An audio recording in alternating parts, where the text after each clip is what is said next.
다른 나라에는 별로 없는데 우리나라에서만 사람 읽기를 할 때 사용하는 도구가 하나 있었어요. 혈액형입니다. 그래서 뭐 오이지, 단무지, 지지지 혹시 들어보셨나요? 네. 그런데 요즘은 대세가 MBTI입니다. 그래서 너 무슨 형이냐 하고 물으면 A형 그렇게 얘기를 하면 이상한 사람 되는 거예요. I형입니다. T형입니다. 그런 얘기를 하는데 베드로의 MBTI는 무엇일까? 일부의 사람들이 전문가들이 분석을 했어요. 그래서 ESFP라고 하는 사람들이 제일 많더라고요. 그러니까 E는 외향형이고 그리고 S는 감각형이고 그리고 F는 감정형입니다. 그리고 P는 인식형입니다.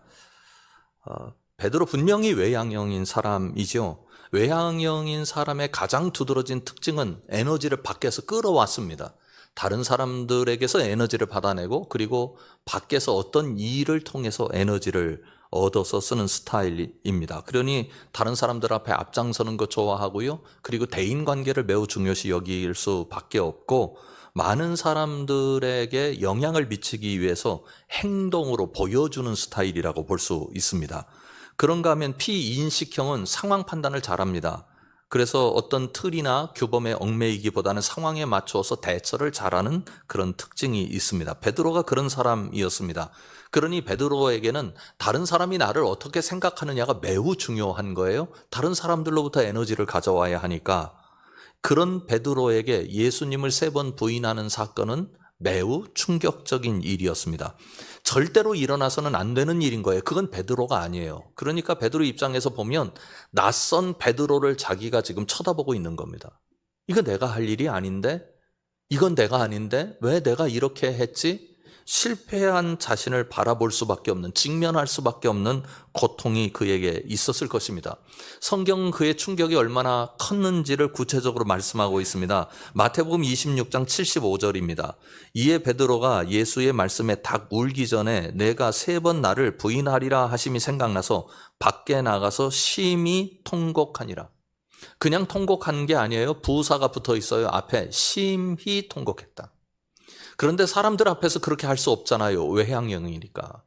그러니 밖에 나가서 혼자서 하나님 앞에서 그 고통을 다 쏟아냅니다. 그런데 그냥 눈물이 흐른 것은 아닌 것으로 성경이 증언합니다. 마가복음 14장 72절을 보면 아주 특별한 내용이 있어요. 닭이 곧 2번째 울더라. 이에 베드로가 예수께서 자기에게 하신 말씀 곧 닭이 2번 울기 전에 내가 3번 나를 부인하리라 하심이 기억돼요. 그 다음 뭐라고 쓰여 있습니까? 그 일을 생각하고 울었더라. 울었는데 생각 없이 운 게 아니에요. 생각하고 울었습니다. 이 생각하다는 말을 에피발론이라는 말을 썼는데 이 말에 또 하나의 뜻이 있습니다. 내 던지다 그런 뜻입니다. 그런데 이게 중용됩니다. 말하자면 내 머릿속이나 가슴 속에 담긴 그것을 밖으로 끄집어내서 객관화시키고 그것을 바라본 채로 느끼는 감정을 얘기하는 겁니다. 베드로 머릿속에 마음속에 갇혀있는 고통을 끄집어내서 자신이 고통에 직면하면서 고통을 바라보면서 슬피 울었다. 그렇게 성경이 이야기합니다. 말하자면 내가 뭐 잘못했는지 베드로가 분명히 압니다. 지금 내가 어떤 위치에 있는지 그리고 예수님께서 이 상황을 어떻게 먼저 해석하셨는지 다 알고 우는 것입니다. 자기를 바라보는 마음이 처참했을 것입니다. 성경이 그렇게 분명히 말씀하고 있죠. 그가 운 이유에 대해서 꼬집어내고 있습니다. 마태복음 26장 75절, 마가복음 14장 72절, 누가복음 22장 61절 다 베드로가 울던 모습을 말씀하고 있는데 공통점이 하나 있습니다. 예수님이 닭 울기 전에 네가 나를 3번 부인할 것이다 말씀하신 것을 생각하고 울었다.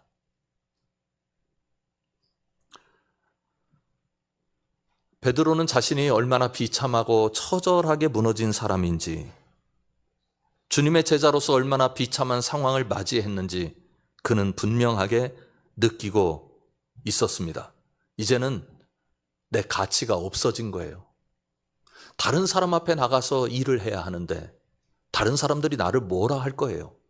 이제는 내 기능, 예수님의 제자로서의 기능은 끝났습니다.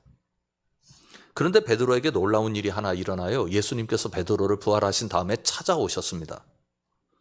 영광스러운 주님, 위대하신 주님을 베드로가 만났어요. 근데 여러분, 이 자리에 베드로는 더 처참했을 것입니다. 왜요? 주님은 부활하셨어요.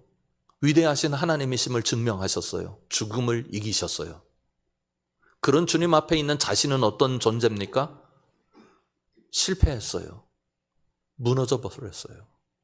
누구 앞에도 나설 수 없는 그런 못나고 못난 인간으로 서 있어요. 예수님은 위대하신데 나는 너무 초라한 거예요. 아마도 그때 베드로는 자신의 영혼을 저주하고 싶었을 것입니다. 우리에게도 비슷한 경험이 가능합니다. 주님이 위대하신 거 우리 다 알아요. 주님이 생명이신 거 다 알아요. 주님이 얼마나 놀라운 능력을 가지고 계신지 다 알아요. 나 그 주님을 믿어요. 그런데 나의 삶의 현 주소는 너무 초라해요. 나는 별것 아닌 것 같아요. 어느 때는 신앙적으로 실패합니다. 내가 그렇게 하지 말았어야 되는데 내가 그렇게 해버렸고, 내가 거기서는 적어도 이런 모습을 보였어야 했는데 그렇지 못했어요. 나 기도하고 살았고 예배하고 살았고 주님을 높인다고 주님을 사랑한다고 그렇게 고백하며 살았어요. 그러면 좀 달라져야 되고, 그러면 좀 주님 앞에 자랑할 거리가 있어야 되고, 그러면 좀 주님 앞에 뭔가 이름값을 해야 할 만한데, 그런 나는 없고 실패하고 초라한 내가 주님 앞에 있는 거예요. 나 잘못한 거 많은가 보다. 자책감이 들어오고요. 그리고 마음속에 혼란이 일어나고, 어떤 경우는 카오스 상태에 빠지게 됩니다. 베드로가 그랬어요. 2절과 3절을 보십시오. 시몬 베드로와 디두모라 하는 도마와 갈릴리 가나 사람 나다나엘과 세베대의 아들들과 또 다른 제자 둘이 함께 있더니 시몬 베드로가 나는 물고기 잡으러 가노라 하니 그들이 우리도 함께 가겠다 하고 나가서 배에 올랐으나 그날 밤에 아무것도 잡지 못하였더니 베드로가 포기한 겁니다. 나 주님의 제자 될 수 없구나. 그래서 나는 물고기 잡으러 갑니다 하고 친구들한테 얘기해요. 같이 제자 노릇했던 친구들이 우리도 갈래요 하고 디베랴 갈릴리 바다로 다시 돌아갑니다. 이 사람들 목숨 내놓고 예수님 지키겠다 말했던 사람들이고, 목숨 내놓고 호기를 부리면서 예수님의 제자가 되어서 세상 바꾸겠다고 했던 동지들인데, 오늘 실패자의 그룹이 되어서 디베랴 바닷가에 서게 된 것입니다. 그들의 마음이 어땠을까? 더 가혹한 상황을 통해서 성경은 증거합니다. 3절 끝부분에 보면 이렇게 되어 있습니다. 그들이 우리도 함께 가겠다 하고 나가서 배에 올랐으나 그날 밤에 아무것도 잡지 못하였더니, 그들 예수님의 제자로서는 실패했습니다. 이미 끝난 거예요.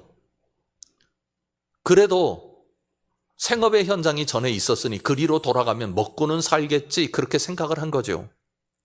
고기라도 잡아야 먹고 살 수 있을 것 아닌가. 식구들도 다 있는데. 그래서 고기 몇 마리라도 잡았으면 아이고 여기서 그래도 살아갈 힘을 얻겠구나, 그렇게 생각하지 않았겠어요? 그런데 밤새도록 그물을 던졌는데 고기 한 마리를 잡지 못했어요. 영어 성경을 보니까 nothing, 아무것도 없었어요. 가장 절망적인 장면 아닙니까? 예수님의 제자로서도 실패하고 삶의 현장에 돌아와서 그래도 내 목숨 살려내며 살 수 있다고 생각했는데 거기서도 실패하고, 그러니 너무 절망적이었습니다. 우리가 일상에서 실패를 경험합니다. 어느 때는 내가 그래도 소화해낼 수 있는 실패도 있긴 합니다만 견디기 어려운 실패들이 우리 삶의 현장에서 일어나곤 합니다. 그런데 그 실패가 싫은 이유가 두 가지가 있어요. 첫째는 다른 사람들 눈과 마주치기 힘들어요. 평상시에는 그저 고개를 끄덕여가며 친구들과 이웃들과 친척들과 만나서 즐거운 얘기하고 시간을 보내는데, 실패하고 나잖아요. 다른 사람들의 시선이 너무너무 무서워요.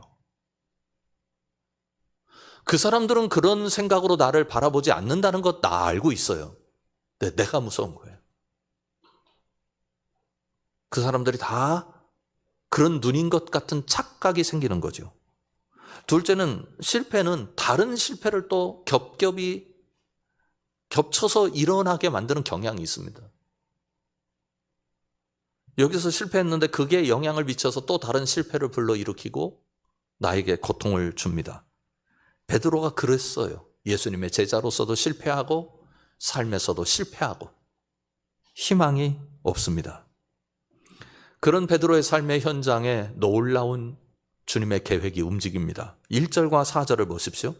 그 후에 예수께서 디베레아 호수에서 또 제자들에게 자기를 나타내셨으니 나타내신 일은 이러하니라. 날이 새어갈 때 예수께서 바닷가에 서셨으나 제자들이 예수이신 줄 알지 못하는지라. 예수님은 베드로가 실패한 자리에 거기 가 계셨습니다. 그런데 여기가 감동이 한 가지 있어요. 예수님이 오셔서 거기 계시긴 한데 멀찍이 서서 제자들을 지켜보고만 계십니다. 아니, 예수님 오셔서 나 여기 왔다, 나 예수다 그렇게 밝히시면 좋지 않을까요?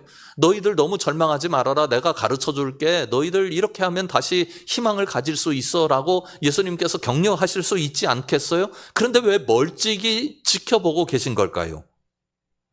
이런 뜻입니다. 나 여기 있다. 너희들이 지금 무엇을 잘못하고 있는지 그걸 알려주려고 내가 여기 있는 게 아니다. 너희들이 어떻게 하면 앞으로 희망을 가지고 살아갈 수 있는지 그 길을 안내하기 위해서 여기 있는 것도 아니다. 너희들이 나를 부인한 것에 대해서는 적어도 해결해야 될 과제라 생각하고 그거를 해결하기 위해서 너희들에게 온 게 아니다. 나는 그냥 여기 왔다. 이유는 너희들을 사랑하기 때문이다. 우리 주님은 우리의 상황과 조건에 따라서 움직이시는 분이 아닙니다. 내가 예수님 앞에 면목이 설만한 사람이고 나에게 어떤 성과가 있고 나에게 어떤 열매가 있어서 주님 앞에 그래도 이 정도는 내놔야 주님께서 나를 인정해 주시지 하는 생각을 가지고 있다면 여러분 그 생각을 지금 당장 버리시기 바랍니다. 내가 어떤 모습으로 서 있어도요, 주님 괜찮으세요. 주님께는 우리가 어떤 자리에 있느냐가 중요한 게 아니에요. 여러분, 예수님 계시지 않은 여러분의 삶의 자리는 없습니다. 나무라기 위해서 주님 찾아오시지 않습니다. 우리의 성적표를 확인하시기 위하여 주님 찾아오시지 않습니다. 훈수 두려고 우리를 찾아오시는 게 아닙니다. 그냥 찾아오십니다. 왜요? 사랑하니까요. 그 다음 예수님의 모습을 통해서 이것을 더 분명하게 확인할 수 있습니다. 5절 이하의 말씀을 보십시오. 예수께서 이르시되 얘들아 너희에게 고기가 있느냐? 대답하되 없나이다. 이르시되 그물을 배 오른편에 던지라 그리하면 잡으리라 하시니 이에 던졌더니 물고기가 많아 그물을 들 수 없더라. 예수께서 사랑하시는 그 제자가 베드로에게 이르되 주님이시라 하니 시몬 베드로가 벗고 있다가 주님이라 하는 말을 듣고 겉옷을 두른 후에 바다로 뛰어내리더라.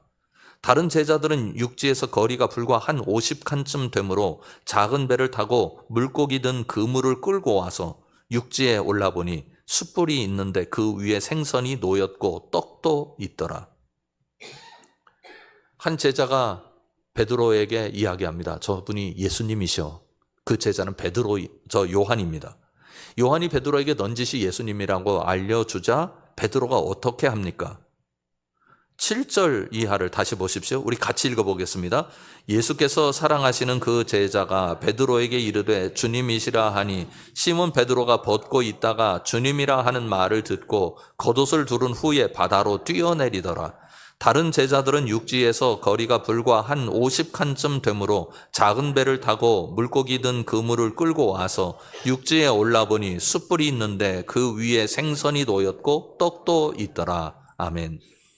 너무나 우스꽝스러운 장면입니다. 베드로가 밤새 작업하기 위해서 겉옷을 집어 던지고 작업하지 않았겠어요? 그런데 요한이 저분이 예수님이셔 알려주니까 갑자기 겉옷을 겉에 이렇게 두르게 됩니다. 그리고 바다로 뛰어내리죠. 겉옷 다 젖을 것 아닙니까? 그냥 뛰어내려도 되는데 왜 겉옷을 두른 후에 뛰어내리고 있을까요? 의관정제한 것입니다. 베드로가 만나려고 하는 분이 누구니까요? 예수님이니까요. 무슨 의미를 담고 있습니까? 베드로는 실패한 사람입니다. 무너진 사람입니다. 그래서 이제 갈릴리 바닷가로 간 것 아닙니까? 그렇지만 베드로에게 변하지 않은 게 있습니다. 주님을 사랑하는 마음입니다. 실패했다고 주님을 사랑하지 않는 게 아니거든요. 무너졌다고 해서 주님 사랑하는 줄도 놓은 게 아니거든요. 자격이 없고 주님 앞에 너무 부족하다 느껴서 주님을 떠난 것뿐이지 주님을 사랑하는 마음은 여전했습니다. 그래서 그 마음을 표현하기 위해서 의관정제를 하고 예수님 앞에 나아간 것입니다. 여러분, 이게 믿음입니다. 믿음은 예수님의 사랑과 우리 사랑을 비교하는 게 아니에요. 우리 사랑이 한참 모자라니 내가 예수님 앞에 면목이 없어서 예수님 앞에 나설 수 없다. 그 믿음이 있는 게 아니고 믿음이 없는 겁니다. 주님을 제대로 사랑하는 사람은 이것저것 따지지 않습니다. 따지는 건 우리끼리 하는 거예요. 남편과 아내가 서로 따질 수 있고 부모와 자녀가 서로 따질 수 있고 친구들이 사랑하느니 사랑하지 못하느니 어느 정도 사랑하느니 따질 수 있지만 주님은 따질 만한 사랑을 가지고 계신 분이 절대로 아니에요. 우리가 주님의 사랑의 크기를 그렇게 제한해서 본다면 우리가 주님을 제대로 믿는 게 아니잖아요. 한번 보십시오. 9절은 이렇게 말씀하고 있습니다. 육지에 올라보니 숯불이 있는데 그 위에 생선이 놓였고 떡도 있더라. 이 말씀을 보면 베드로가 고기를 잡은 다음에 그때 숯불을 펴시고 그 위에 떡을 올려놓으시고 고기를 올려놓으시고 그렇게 한 게 아니잖아요. 그들을 만나기도 전에 그들이 예수님을 알아보기도 전에 예수님은 이미 숯불을 펴놓으셨고 그 위에 떡과 고기를 굽고 계셨습니다. 말하자면 너희들이 어떻게 하는지 반응하는 것을 보고 내가 반응하겠다 그런 예수님이 아니었다고요. 이미 그들이 반응하기도 전에 그들이 어떤 모습으로 있던 간에 허기진 배를 움켜잡고 무너진 자신의 인생을 처절하게 슬퍼하며 바닷가에서 생고생하고 있는 그들에게 예수님은 사랑이 이미 가셨고 그래서 떡과 고기를 숯불에 굽고 계셨던 것입니다. 그러면 예수님은 왜 고기를 그들이 잡을 수 있도록 153마리를 잡을 수 있도록 도우셨을까요? 베드로가 고기 잡으면서 한 가지 기억을 떠올렸습니다. 그를 처음 부르실 때 예수님이십니다. 그때도 고기 못 잡았었거든요. 근데 예수님께서 고기를 그물에 가득 잡을 수 있도록 도와주셨어요. 그때 예수님이나 지금 예수님이나 하나도 변하지 않았어요. 베드로는 변했잖아요. 예수님 수많은 일들을 경험하시면서 십자가를 지시고 부활하신 그 예수님, 거기에도 많은 내용들이 담겨 있지만 베드로가 호기를 가지고 예수님의 제자가 되어서 이 세상에 하나님 나라 운동을 해보겠다고 나섰는데 실패하고 그 결심은 온데간데 없고 그 의지는 다 사라지고 실패자로 지금 여기 있습니다. 괜찮았었어요, 출발할 때는. 그런데 지금은 실패자예요. 그런데 베드로는 그렇게 변했지만 예수님은 안 변하셨어요. 그때도 사랑하셨고 지금도 사랑하고 계십니다. 베드로가 그때서야 교회 지도자가 될 수 있었어요. 주님의 양을 먹이는 사람으로 다시 일어설 수 있었습니다. 사랑하는 성함 식구 여러분, 결심하지 마세요. 나 이거 주님 앞에 해드리겠다고요? 나 이렇게 해서 주님 앞에 영광 올려드리겠다고요? 아니요. 결심이 우리 인생을 변화시키고 결심이 우리로 하여금 하나님의 일을 하게 하는 게 아닙니다. 주님의 사랑을 바라볼 줄 아는 눈이 우리를 변화시킵니다. 주님의 사랑을 정확하게 이해하는 사람이 하나님의 일을 감당합니다. 10절 이하의 말씀을 보십시오. 예수께서 이르시되 지금 잡은 생선을 좀 가져오라 하시니 시몬 베드로가 올라가서 그물을 육지에 끌어올리니 가득히 찬 큰 물고기가 153마리라. 이같이 많으나 그물이 찢어지지 아니하였더라. 예수께서 이르시되 와서 조반을 먹으라 하시니 제자들이 주님이신 줄 아는 고로 당신이 누구냐 감히 묻는 자가 없더라. 예수께서 가셔서 떡을 가져다가 그들에게 주시고 생선도 그와 같이 하시니라. 예수님의 사랑을 다시 한번 확인할 수 있는 아름답고 감동스러운 장면입니다. 물고기 잡으라 해서 잡았더니 153마리가 잡혔어요. 너무너무 좋았죠. 그때서야 주님이시구나 하고 다 알게 됐어요. 그런데 입을 열지 못하겠는 거예요. 주님 앞에 너무 부끄러워서. 입을 열지 못하고 있는 그들에게 13절을 보셨습니까? 예수께서 가셔서 떡을 가져다가 그들에게 주시고 가셨어요. 떡 가지러, 생선 가지러. 그걸 가져오셔요. 누가 해야 될 일이에요? 제자들이. 근데 주님이 하세요. 우리가 믿는 주님이에요. 주님은 우리를 섬기시는 분이시라고요. 우리를 세우시는 분이세요. 오늘 또 제자들에게 숯불을 피워놓고 그 자리에 초대하셔서 제자들을 일으켜 세우시고 제자들에게 용기와 희망을 주신 주님은 오늘 또 우리 삶의 자리에 숯불을 펴놓으시고 우리에게 공급해 주실 각양 좋은 것들을 그 위에 얹으시고 우리에게 섬기시고 다가오시는 주님, 그 주님으로 오늘 여기 존재하고 계십니다. 사랑하는 성함 식구 여러분, 실패를 경험했어도 우리 삶의 그물이 비었어도 그리고 우리 자존감이 한없이 낮아졌어도 주님은 오늘도 숯불을 펴놓으시고 우리를 초대하고 계신 것 꼭 기억하시고 그 주님을 바라볼 줄 아는 영적인 눈을 가지고 살아가시기를 주님의 이름으로 축원합니다. 우리 잠시 한 목소리로 기도했으면 좋겠습니다. 하나님, 내가 주님의 사랑을 제대로 깨닫게 해달라고요. 어느 자리든지 단 한 가지 이유, 사랑하시는 그 이유로 우리에게 찾아오시는 그 주님을 내가 발견하며 붙잡으며 살 수 있게 해달라고 같이 기도하겠습니다. 아버지 하나님, 우리가 하나님의 사랑의 크기를 어떻게 재단하겠습니까?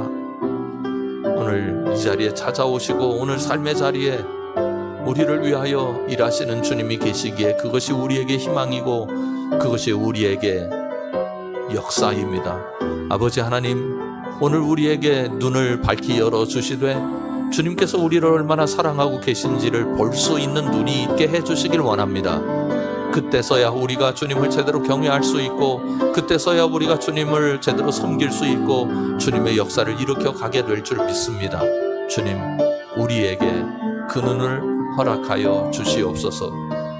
예수 그리스도의 이름으로 간절히 기도드리옵나이다. 아멘.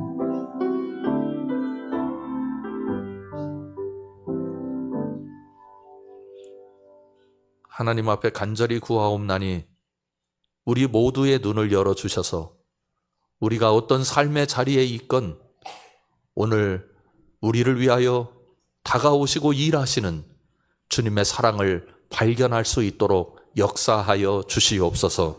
예수님 이름으로 간절히 기도드립니다. 아멘.